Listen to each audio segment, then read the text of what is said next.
Te agradecemos, Señor, por este hermoso día que podemos ver. Te agradecemos por tu ayuda y tu cuidado y pedimos que tú nos dirijas en el estudio de tu palabra. En el nombre de Jesús. Amén. ¿Todos ustedes tienen su bosquejo? Yo espero que sí. Hoy estamos en Juan capítulo 4. Si ustedes necesitan tener las dos cosas en este orden de importancia. Primero la Biblia abierta en Juan 4, y segundo, tengan también el estudio, el bosquejo. Si lo tienen, muy bien. Espero que alcance para todos, hemos hecho bastante.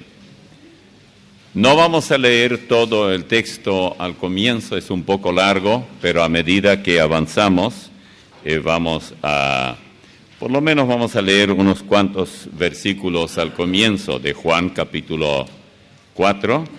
Voy a pedir que todos ustedes, si pueden, tengan la Biblia abierta en ese pasaje y por lo menos con la vista puedan seguir la lectura, mientras yo estoy leyendo para que todos puedan oír bien. Dice así: cuando pues el Señor entendió que los fariseos habían oído decir, Jesús hace y bautiza más discípulos que Juan, aunque Jesús no bautizaba sino sus discípulos, salió de Judea y se fue otra vez a Galilea, y le era necesario pasar por Samaria. Vino pues a una ciudad de Samaria llamada Sicar, junto a la heredad que Jacob dio a su hijo José. Y estaba allí el pozo de Jacob. Entonces Jesús, cansado del camino, se sentó así junto al pozo. Era como la hora sexta. Vino una mujer de Samaria a sacar agua, y Jesús le dijo, dame de beber. Pues sus discípulos habían ido a la ciudad a comprar de comer. La mujer samaritana le dijo, ¿cómo tú, siendo judío, me pides a mí de beber, que soy mujer samaritana? Porque judíos y samaritanos no se tratan entre sí. Respondió Jesús y le dijo, si conocieras el don de Dios y quién es el que te dice, dame de beber, tú le pedirías y él te daría agua viva.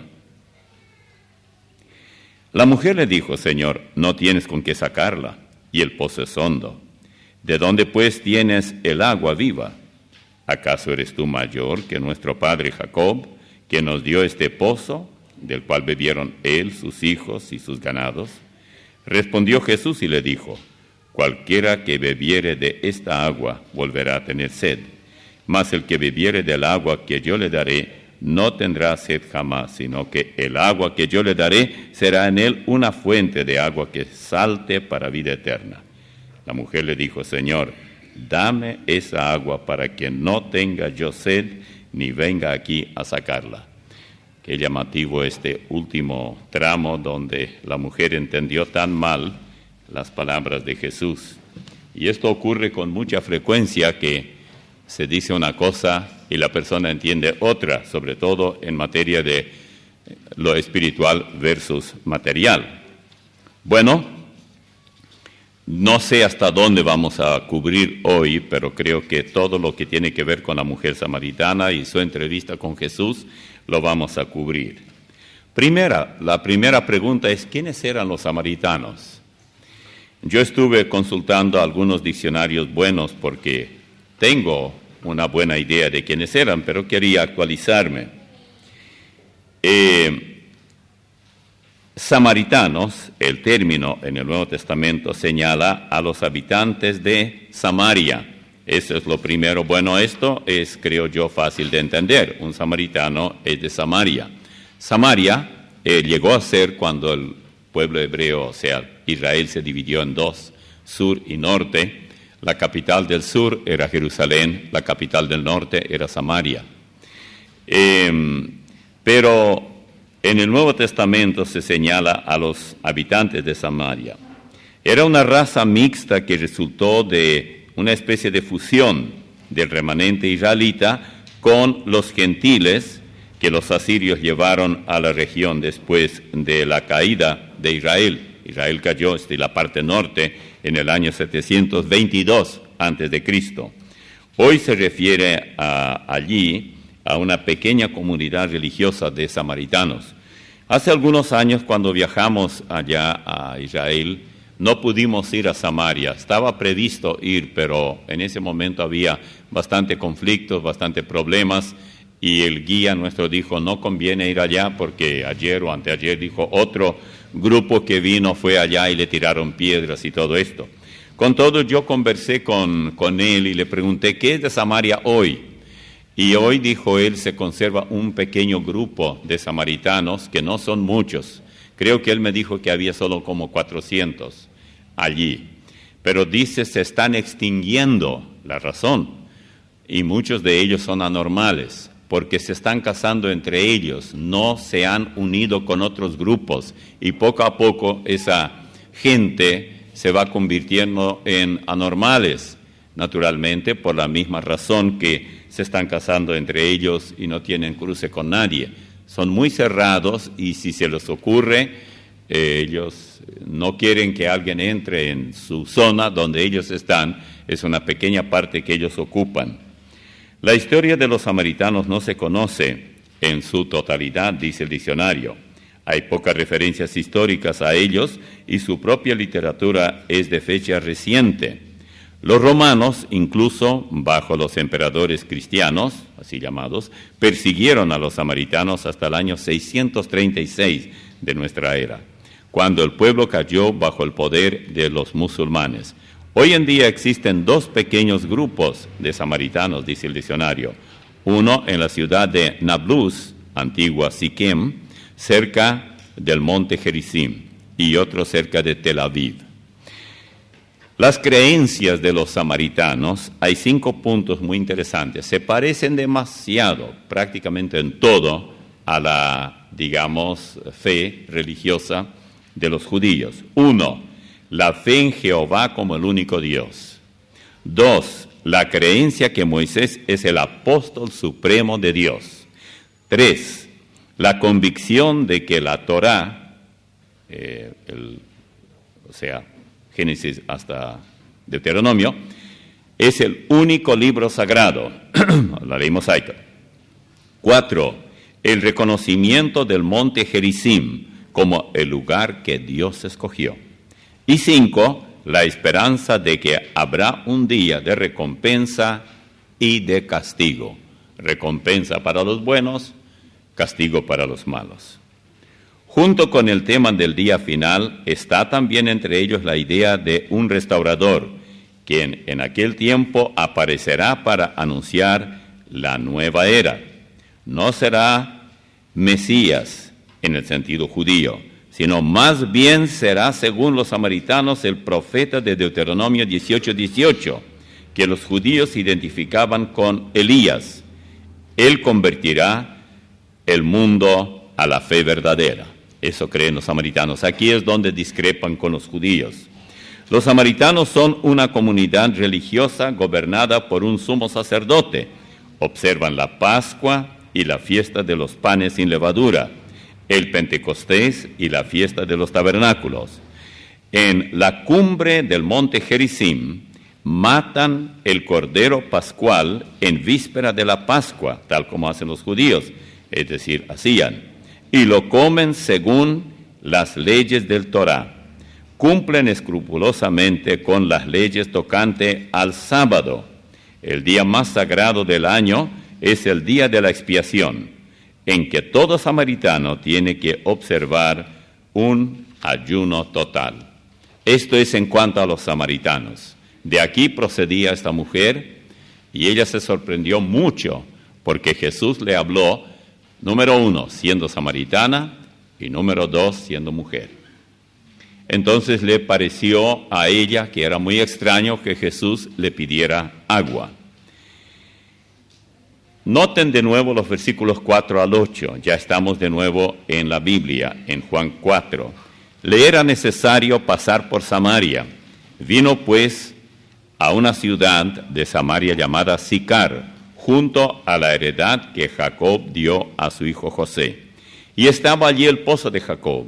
Entonces Jesús, cansado del camino, se sentó así junto al pozo. Era como la hora sexta.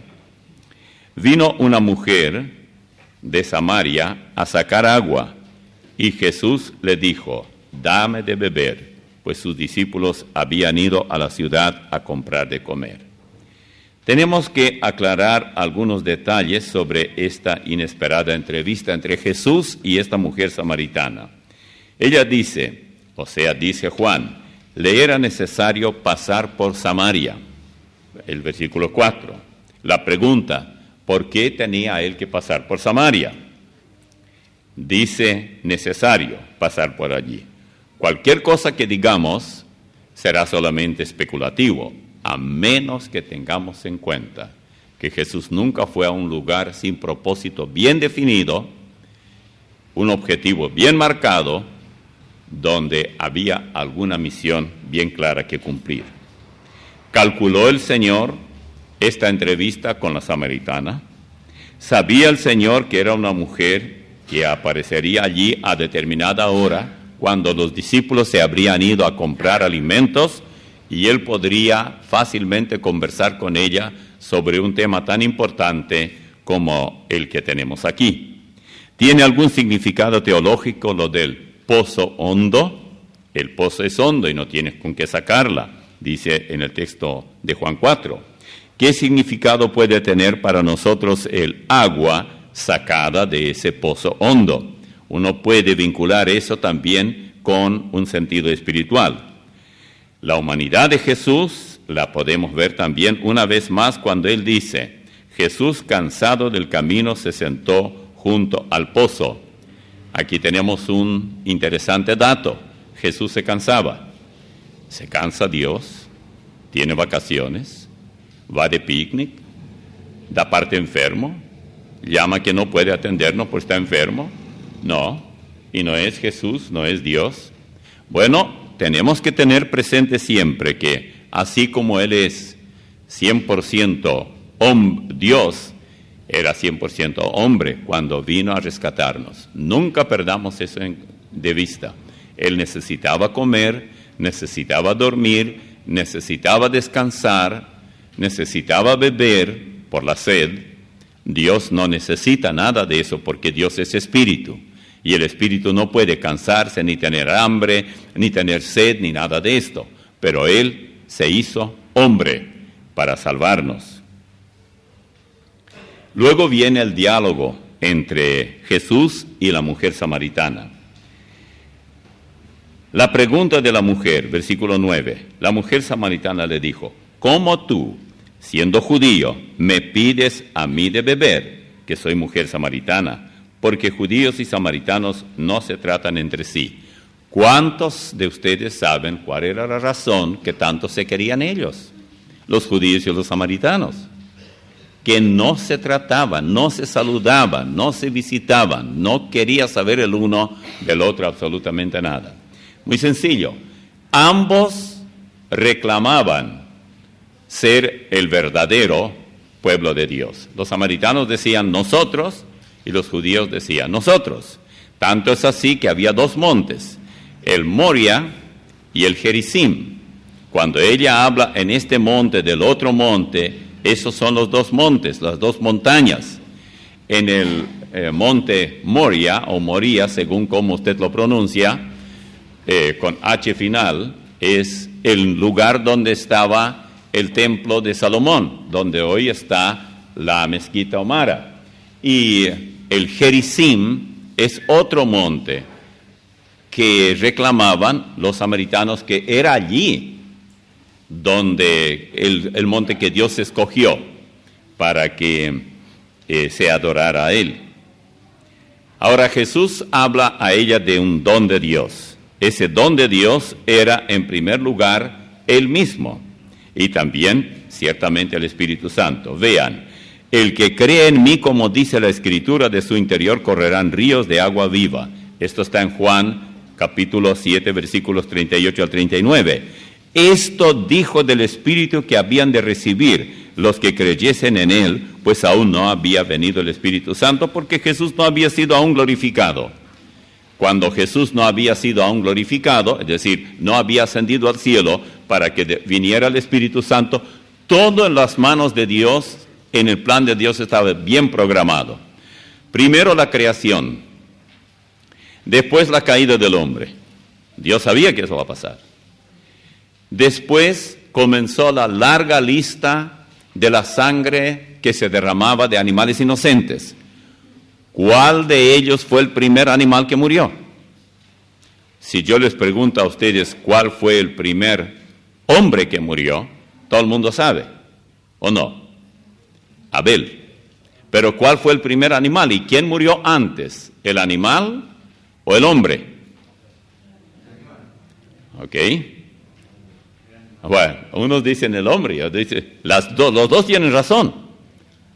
Porque el hombre murió antes y también el animal murió antes. ¿Cómo? Espere, no vamos a confundir las cosas. Depende de qué muerte estamos hablando. Desde el punto de vista de la muerte espiritual, siendo que muerte significa separación, el hombre murió antes.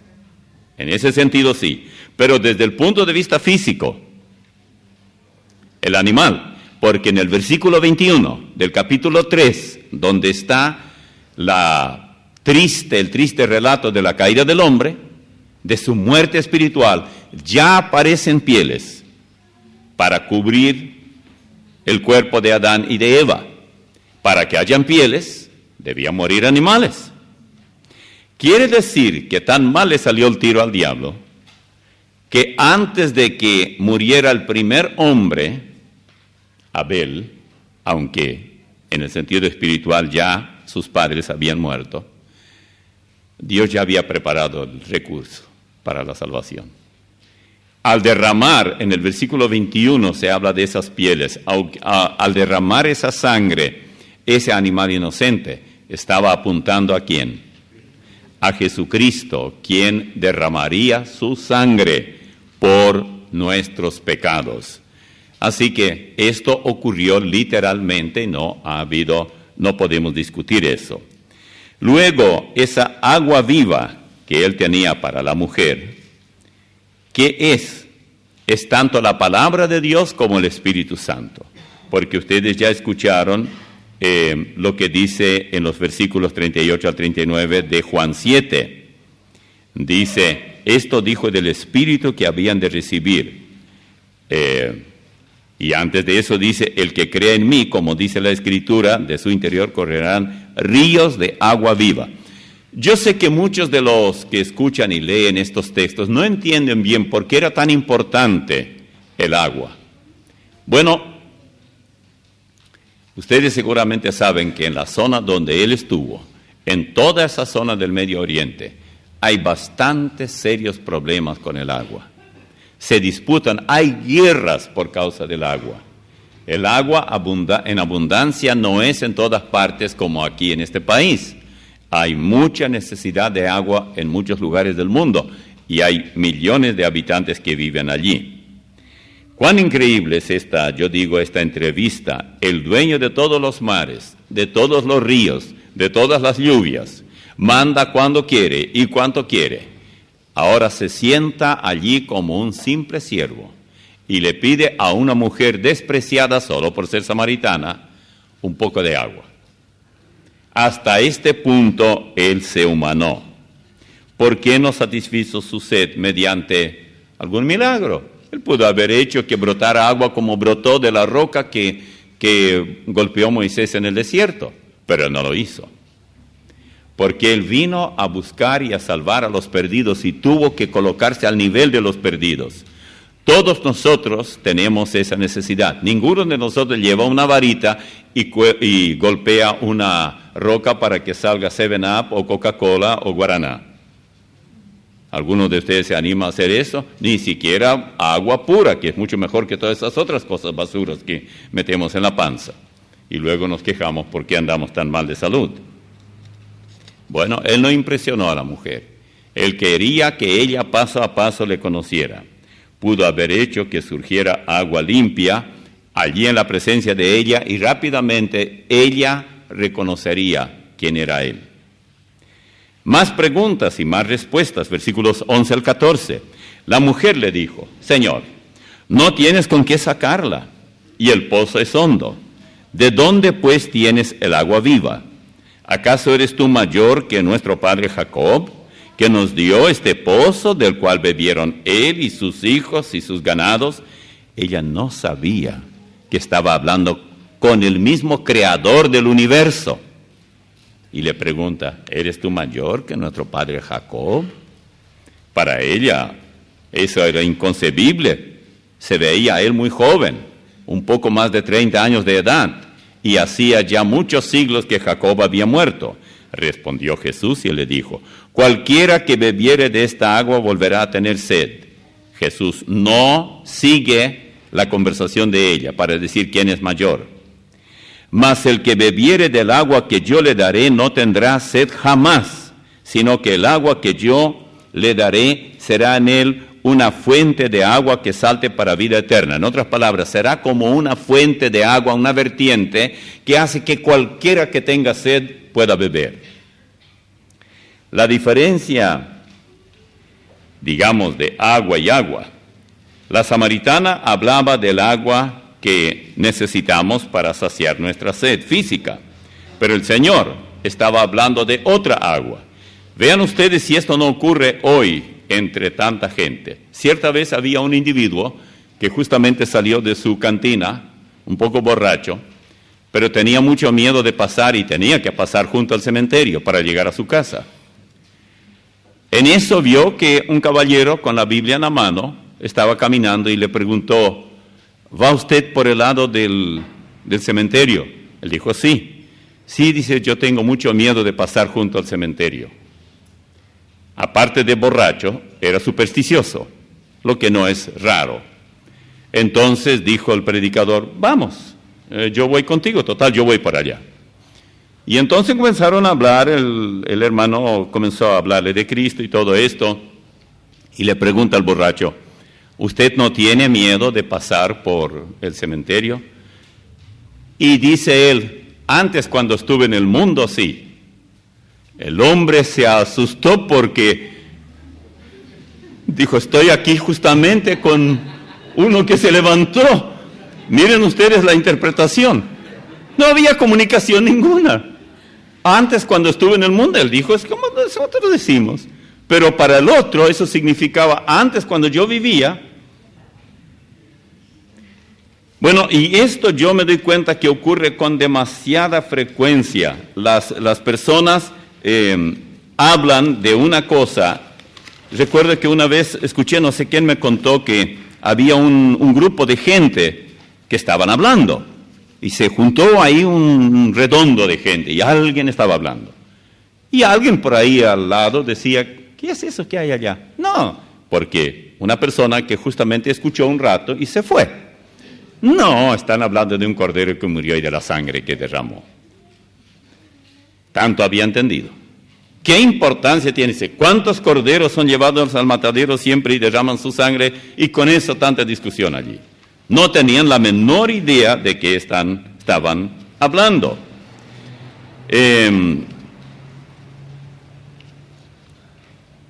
Había una vez un muchacho que quería casarse con una linda chica y fue al papá de ella.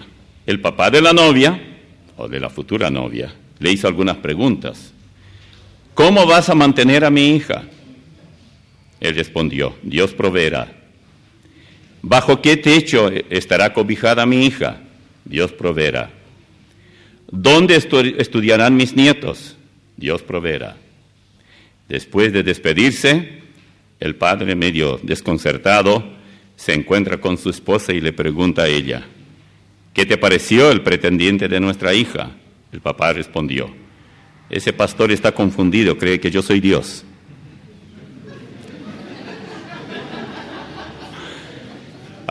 Eso es fácil de entender. Él estaba hablando del Dios verdadero, el hombre no había entendido. Pero hay más. Una anciana que asistía, ya no quería asistir más a la iglesia, venía antes, pero dejó de venir, y los líderes de la iglesia decidieron visitarla para ver por qué no asistía a la iglesia. Al llegar le preguntaron, ¿por qué no asiste usted más a los servicios de la iglesia? Ella contestó, si voy a la iglesia, los ladrones me robarán las gallinas. Y los líderes de la iglesia contestaron: no se preocupe, el Señor cuidará de ellas. Y muy contenta ella dijo: si es así, voy con ustedes. Al llegar al templo, se sentó y el pastor entró y dijo: buenos días, hermanos, el Señor está aquí. Al oír esto, la anciana se paró y dijo: ¿ves? El Señor me dijo, me dejó las gallinas para estar aquí, para que me las roben. Esto ocurre cuando hablamos de una cosa y no nos damos cuenta que nuestro interlocutor no entiende el vocabulario espiritual. Y naturalmente hablamos con tanta naturalidad que creemos que entiende. Por eso Jesús estaba hablando a la mujer samaritana del agua de vida. Ella había llegado con su cántaro, quién sabe para cuántos litros, para cargar agua. Y cuando oyó esto, que saltará agua como ríos, pensó en su patio: si allá va a haber tanta agua que correrá como río, dame de esta agua para que no venga yo a buscar acá. Nada tenía que ver lo que Jesús le había dicho con el agua física. Pero hay más. En los versículos 15 a 18, una tercera persona tiene que asistir allí. La mujer le dijo: Señor, dame esa agua para que no tenga yo sed ni venga aquí a sacarla. Jesús le dijo: ve, llama a tu marido y ven acá. Respondió la mujer y dijo: no tengo marido. Jesús le dijo: bien has dicho, no tengo marido, porque 5 maridos has tenido, y el que ahora tienes no es tu marido. Esto has dicho con verdad. La mujer, por supuesto, se volvió completamente sin saber qué decir. Había venido al pozo para buscar agua, y aquí aparece alguien que le muestra una radiografía de su vida de inmoralidad. Nadie jamás sabía eso. 5 maridos tuviste, de cada uno te divorciaste, y ahora tienes un 6º que ya ni te casas sabiendo que también lo vas a dejar. Muy cotizada parece que ella era. Pero no solo esto, sino que ella tenía una profunda necesidad espiritual. ¿Qué induce a hombres y mujeres a pecar? ¿Qué induce a los hombres y a las mujeres a emborracharse, a jugar, perder todo su dinero, a caer en la glotonería y todas estas cosas, a las drogas, al tabaco, lo que fuera? ¿Qué es lo que hace? Su necesidad espiritual, esa agua de vida, que es ambas cosas, tanto el Espíritu Santo como la palabra de Dios en la Biblia. Esto llena y satisface a tal punto que la persona que antes buscaba placer, entretenimiento, un buen momento en algún lugar en el mundo, en alguna fiesta, en alguna bebida embriagante, no necesita más. Ya no busca esas cosas. Así que, pregunto, ¿no sabía Jesús que ella no tenía marido?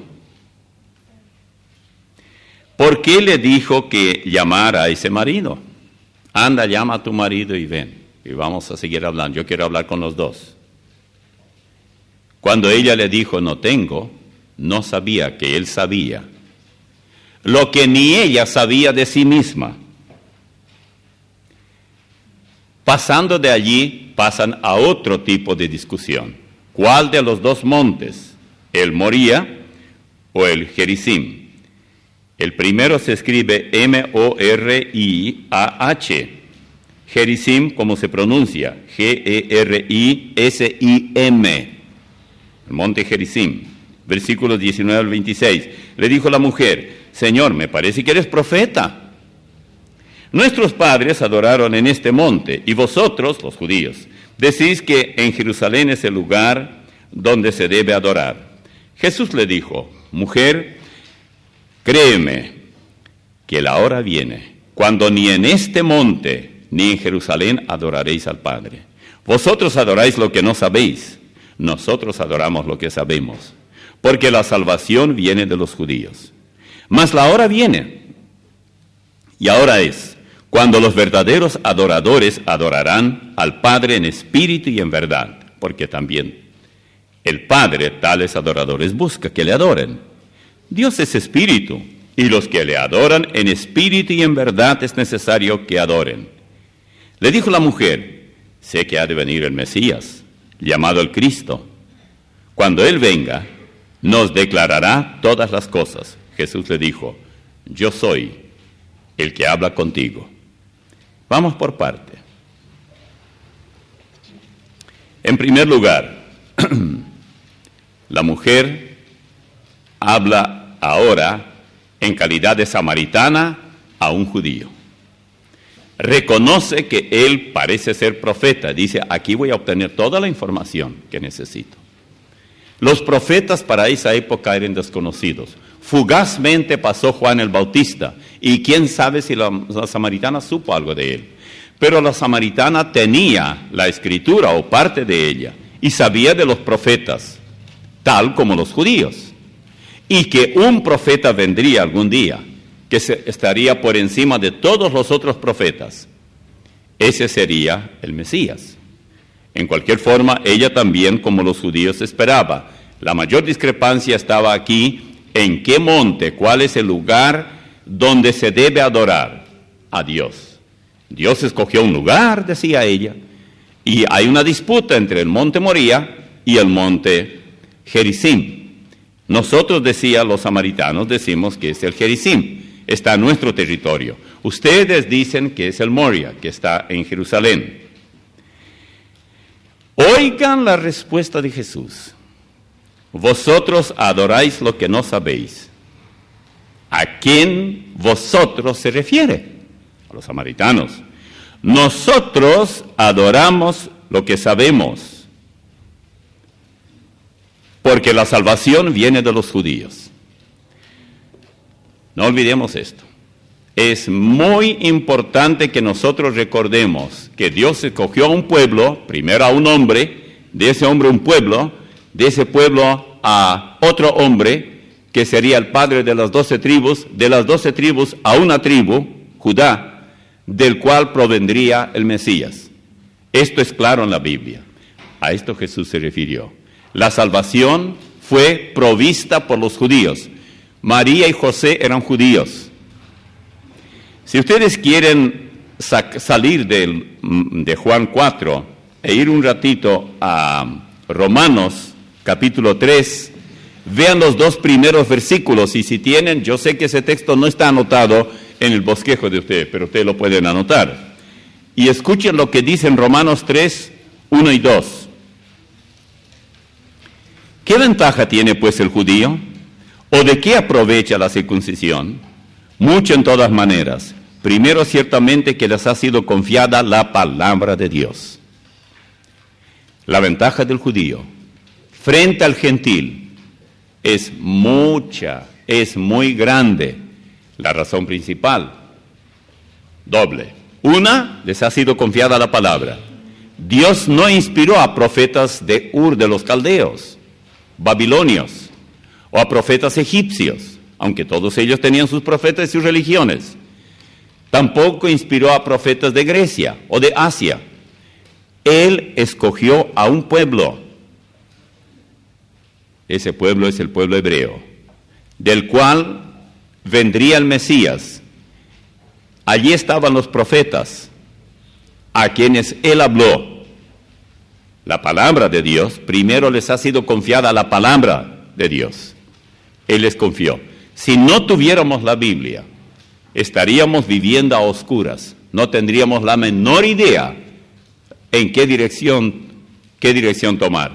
¿Se dieron cuenta ustedes que la persona cuando vive sin Dios, sin esperanza, sin salvación, vive así hasta que caiga una Biblia en sus manos? Y esa persona comienza a leerla. Debido a la acción del Espíritu Santo, esa palabra leída, o que alguien le hable, tiene tal poder, tal acción,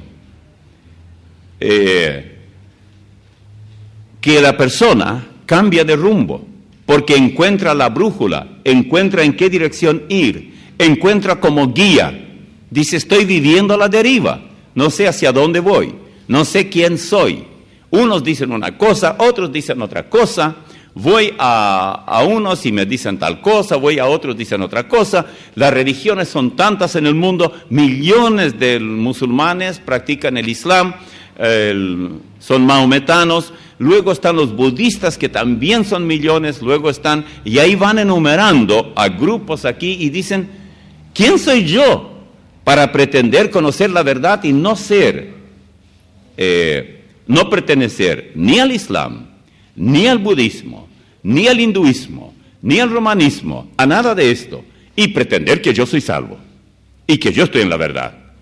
Y conmigo, lo que hay es una minoría. Somos nosotros. Pero cuando la palabra de Dios llega a hacer impacto, accionada por el Espíritu Santo, porque el libro de Mormón no fue inspirado, el Talmud no fue inspirado, la tradición de la iglesia no fue inspirada. Lo único que lleva el sello divino, la inspiración divina, es la Biblia. Por eso ningún otro libro, ningún otro escrito tendrá el impacto en el pecador que tiene la Biblia. Por eso Jesús fue claro con ella y dijo, ¿sabes qué?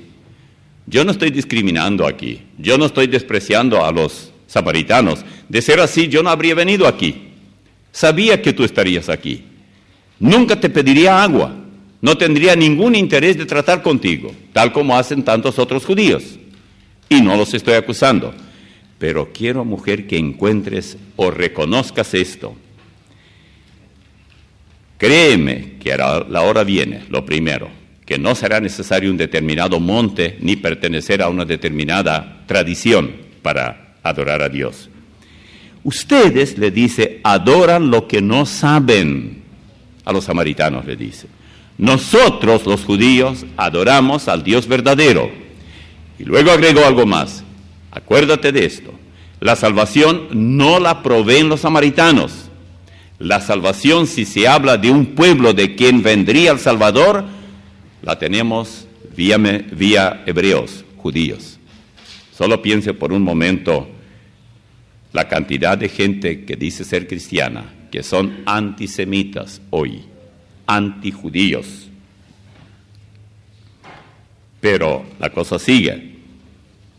Versículos 25 y 26. Le dijo la mujer, sé que ha de venir el Mesías, llamado el Cristo. Cuando Él venga, nos declarará todas las cosas.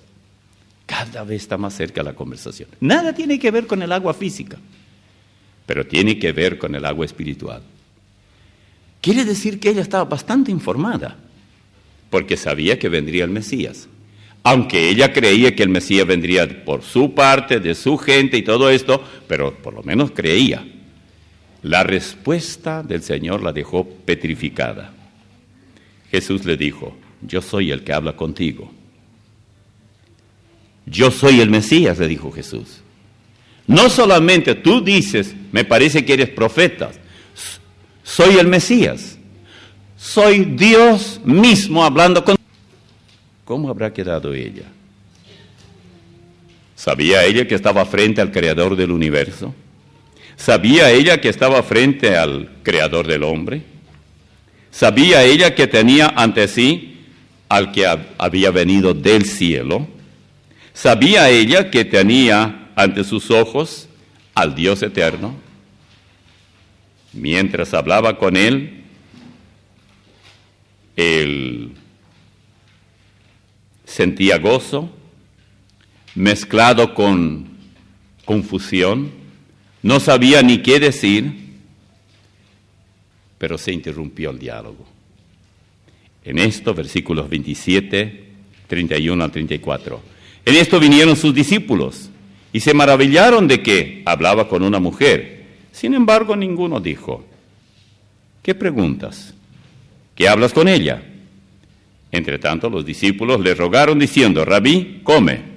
Él les dijo, yo tengo una comida que comer, que vosotros no sabéis. Entonces los discípulos decían unos a otros, ¿le habrá traído alguien de comer de nuevo? La conversación no coincide. Él hablaba de la comida espiritual y ellos hablaban de pan y peces. Jesús les dijo, mi comida es que haga la voluntad del que me envió y que acabe su obra. ¿Se dan cuenta cuántas veces la gente no entiende nuestro vocabulario? Cuando nosotros decimos a la gente, reciba a Cristo como su Salvador, ¿qué creen ustedes entienden la mayoría de los que vienen de cuna católica romana? ¿Qué es para ellos recibir a Cristo? A ver. La Eucaristía. El bautismo. Recibir a Cristo, puesto que se les enseñó que en el pedacito redondo de la hostia está Cristo, por lo tanto, es tal la confusión y tal el paganismo que la persona que recibe de manos del sacerdote ese redondel de harina, se dice a sí misma, estoy recibiendo a Cristo. ¿Qué tiene que ver esto con lo que la Biblia enseña? Nada, pero tal como ya decíamos hoy, usted habla de una cosa y la otra persona entiende totalmente diferente, porque está en otro campo, en el campo físico. Y usted está en el campo espiritual, está hablando del aspecto espiritual. Y esa persona, usted está hablando de recibir por la fe, no con las manos físicas. Y recibir a Él, quien mediante el Espíritu Santo llega a su corazón. No mediante la boca para ser masticada con los dientes e ir al estómago. Aun cuando hablamos de corazón, hay mucha gente que tan mal entiende que dice, recuerdo que cuando estuvimos todavía en la onda corta y un médico se llamaba De Baker, algo así, fue el pionero de los trasplantes de corazón. Alguien nos escribió, ¿y qué hará un cristiano que le trasplantaron el corazón? Tenía corazón salvo y ahora le pusieron uno de un no salvo, está perdido.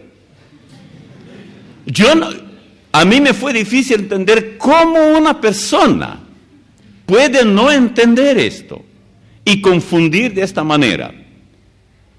Cuando nosotros hablamos de corazón, estamos hablando del aspecto espiritual, de nuestras emociones, de nuestra mente, de nuestro fuero interno. No estamos hablando de algo que se puede palpar, que se puede torturar y sacar y poner otra cosa allí. Esto es físico. Por eso ella tampoco le había entendido, a tal punto que quería no ir más al pozo. Vean ahora los versículos 34 al 38. Jesús le dijo, mi comida es que haga la voluntad del que me envió y que acabe su obra. ¿No decís vosotros, aún faltan 4 meses para que llegue a la siega? He aquí os digo, alzad vuestros ojos y mirad los campos, porque ya están blancos para la siega. Y el que siega recibe salario y recoge frutos para vida eterna, para que el que siembra goce juntamente con el que siega.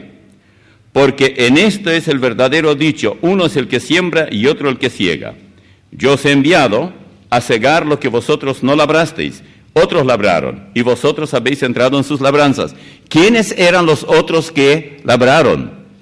Los profetas antiguos. Prepararon porque ellos tenían el escrito. Y ahora los apóstoles vinieron y solamente tenían que decir que el Mesías, predicho por los profetas, ya está. Y podían indicar dónde verlo, etc. Yo cuando leo esto todo digo, qué increíble y claro. Vean ustedes la última parte de este diálogo. Porque ¿qué resultado tuvo Jesús en la entrevista con esta mujer? Después de leer hasta donde llegamos, en el versículo 39 dice, y muchos de los samaritanos de aquella ciudad creyeron en él por la palabra de la mujer. Y oigan el mensaje de la mujer esta, que daba testimonio diciendo, me dijo todo lo que he hecho. 1, 2, 3, 4, 5, 6, 7 palabras. Era todo su sermón.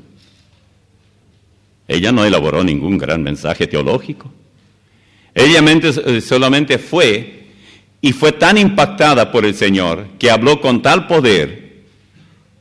¿Y qué es lo que Él le dijo? Todo lo que he hecho. Bueno, tal vez Juan no registró todo, pero por lo menos Jesús le dijo, está bien, dices la verdad, que no tienes marido.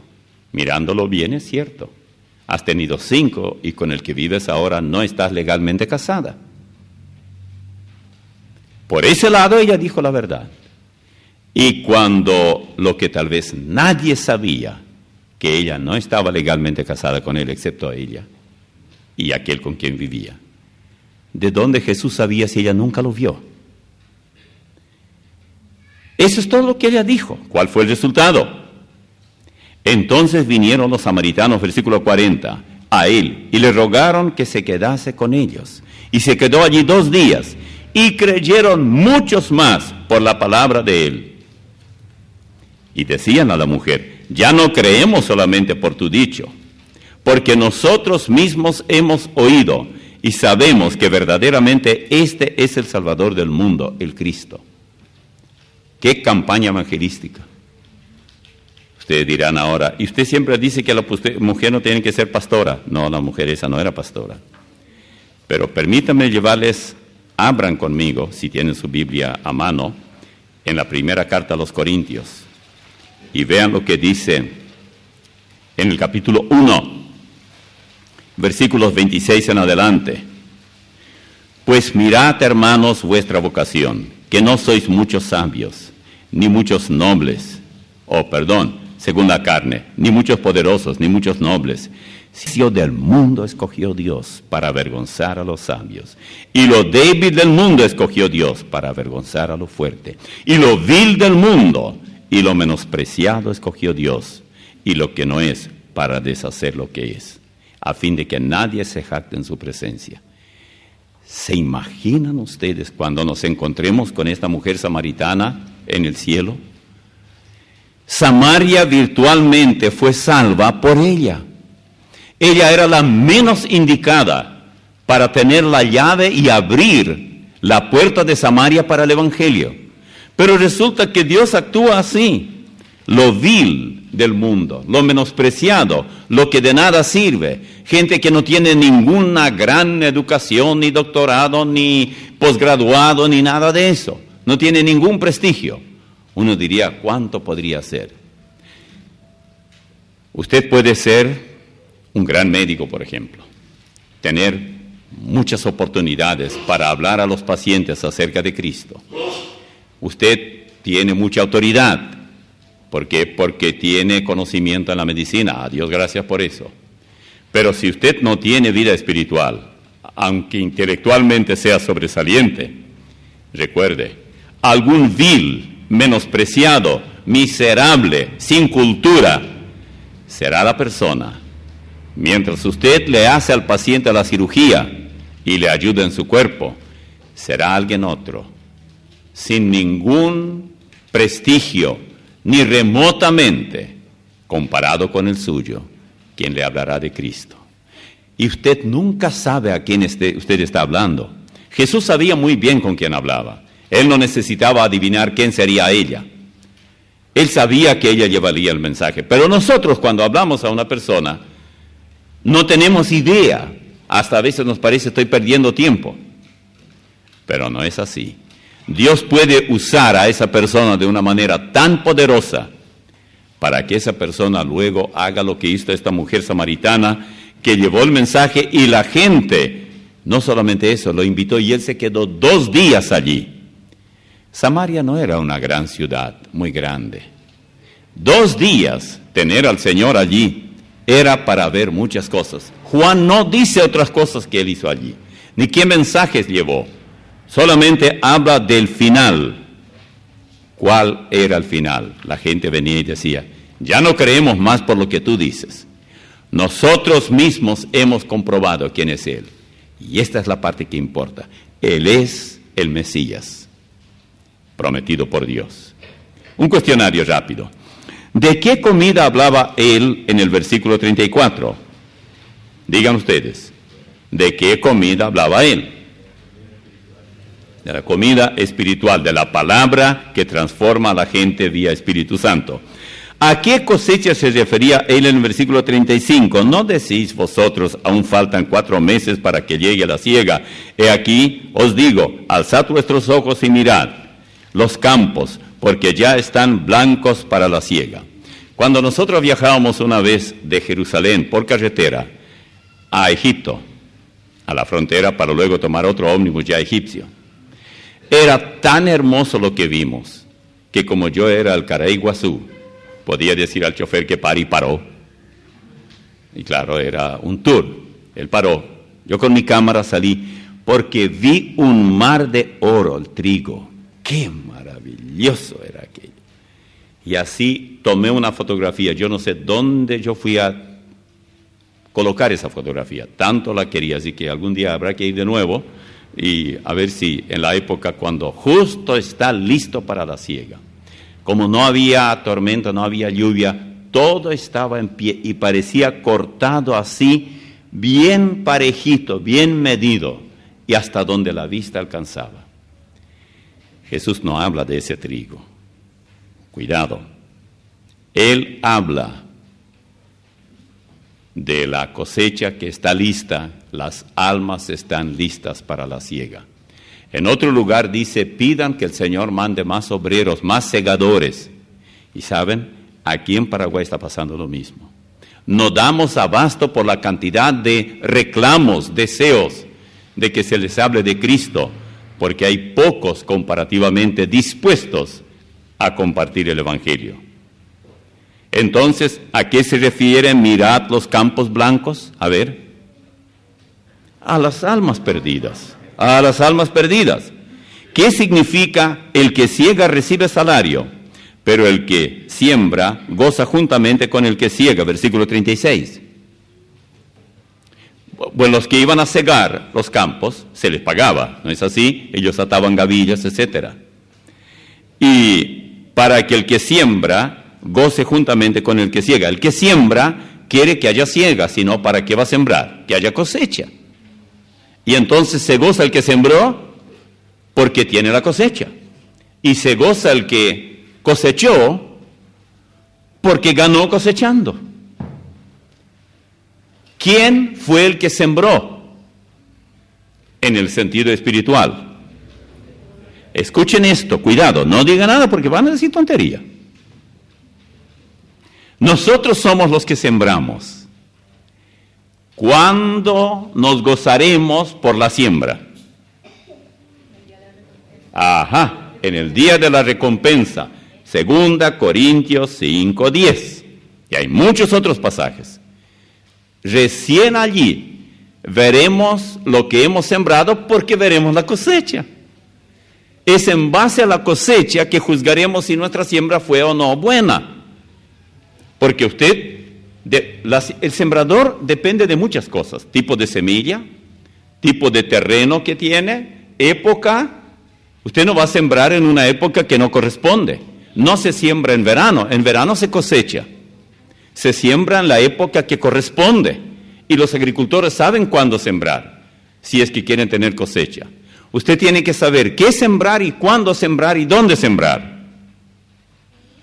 Bueno, ¿qué es lo que usted tiene que sembrar? Número 1, el Evangelio de Cristo, ¿no es así? Ahora, ¿dónde siembra usted? Usted lo coloca en el corazón de las personas. ¿Qué siembra usted? Porque si aquellos tenían que escoger con mucho cuidado el tipo de semilla que caía en sus manos, ¿no ocurrió lo mismo hoy? Usted tiene que saber el terreno que tiene, época. Usted no va a sembrar en una época que no corresponde. Ver cuáles son las Biblias falsas, las doctrinas falsas. Usted tiene que conocer por lo menos en parte para no caer y decir a las personas algo que no es cierto. Si usted no sabe, documéntese.